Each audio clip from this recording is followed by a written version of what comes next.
There's no doubting the fact that phablets have gained widespread consumer approval, and they are now considered a mainstream category of devices. HTC has so far kept its distance from these large-screen phones, with the One Max being its largest smartphone till date. With the Desire 816, HTC is bringing its A-game to the mid-range. In our review, we take a look at the HTC Desire 816 in a bid to determine if the handset really does fulfill all our desires. The phone takes liberal cues from the HTC One for its design language, but manages to develop its own identity. The front of the phone comprises of a very interesting matte finish material.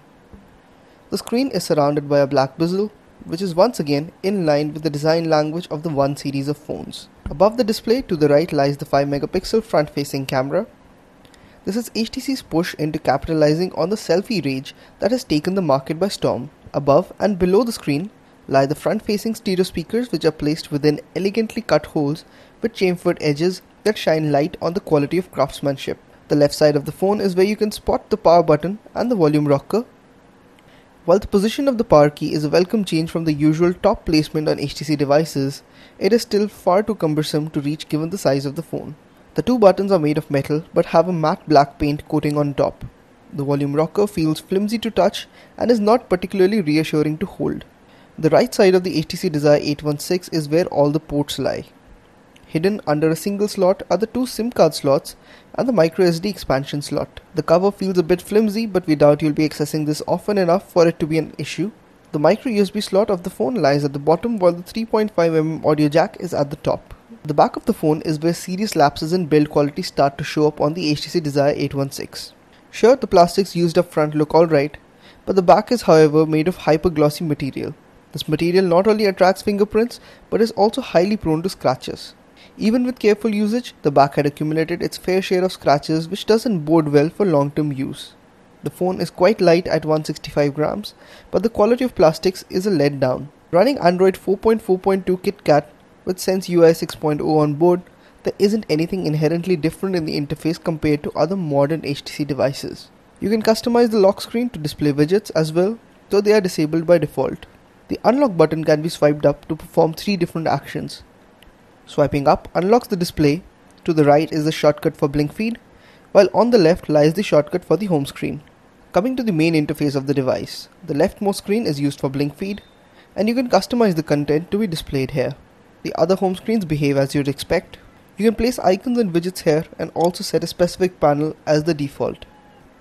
Being powered by the tried and tested Snapdragon 400 chipset, we had a fair idea of what to expect in terms of performance from the handset. HTC has been doing a great job with software optimization, and Sense UI on the 816 follows that tradition.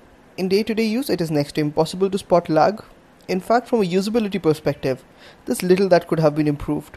Average usage does not bog down the handset, and browsing multitasking works as expected. 3D games do tend to stress the handset, but not enough to cause performance-related issues. The screen of the phone is a 5.5-inch 720p panel, which results in a pixel density of 267 ppi. Held close, it is entirely possible to see jagged edges. At standard viewing angles though, the display is serviceable. Being an IPS panel, it displays good viewing angles and the contrast levels are above average. The phone lacks Gorilla Glass protection, so you'll want to be extra careful with the screen. Our biggest concern with the display was its brightness levels. We usually prefer to keep the phone set at the highest brightness level, which wasn't bright enough when dealing with the summer sun in India. Add to that the reflective front of the phone and it becomes harder still to view the display in bright sunlight. The Desire 816 is equipped with a 13-megapixel camera at the back. The company has opted for a high-resolution BSI sensor paired with a 28mm lens. The lens has an f2.2 aperture, which shouldn't be too bad for taking low-light shots. The phone also has a 5-megapixel front-facing camera with a BSI sensor. Switching between the two cameras is a breeze thanks to the dedicated selfie mode that has been built into the interface. Image quality on the Desire 816 is generally very good. The phone shoots pleasing images with low noise levels and accurate color rendition. We were very happy to see the phone select correct white balance levels even in challenging situations with fog and mist. Nighttime shots, however, are not the 816's forte, and the phone could have benefited from OIS even in a couple of well-lit indoor shots. The Desire 816 comes very well spec'd in terms of connectivity options. Our India-specific unit was a dual SIM version, though single SIM versions of the phone do exist. The phone accepts 2 nano SIM cards through the port on the right-hand side. The standard connectivity options include 3G, Wi-Fi A, B, G and N, Bluetooth 4.0 with aptX, and GPS with AGPS. You also get DLNA support as you'd expect. Built-in memory on the phone is a paltry 8GB, of which 5.6GB is available. You'll definitely be needing that memory card slot for expansion. The built-in non-removable lithium polymer battery on the Desire 816 is rated for 2600 mAh. In our standard testing, we got about 9 hours of browsing and 9.5 hours of video playback. Your mileage will vary depending on the network and screen brightness conditions, but it is definitely possible to get through a day with the phone. The HTC Desire 816 is a beautiful phone that is let down a bit by the use of shoddy plastics at the back of the phone. Other than that small niggle and perhaps the not so high resolution screen, it is hard to fault this mid-range phablet. The specifications of the phone are good enough for all but the most demanding of users. The screen is gorgeous and battery life is also stellar. So should you buy the HTC Desire 816? We'd give it a resounding recommendation as the phone provides a very potent mix of performance, design and value at a fantastic price point. If you enjoyed watching our video, please do hit the like button and don't forget to subscribe to our YouTube channel. Thanks for watching.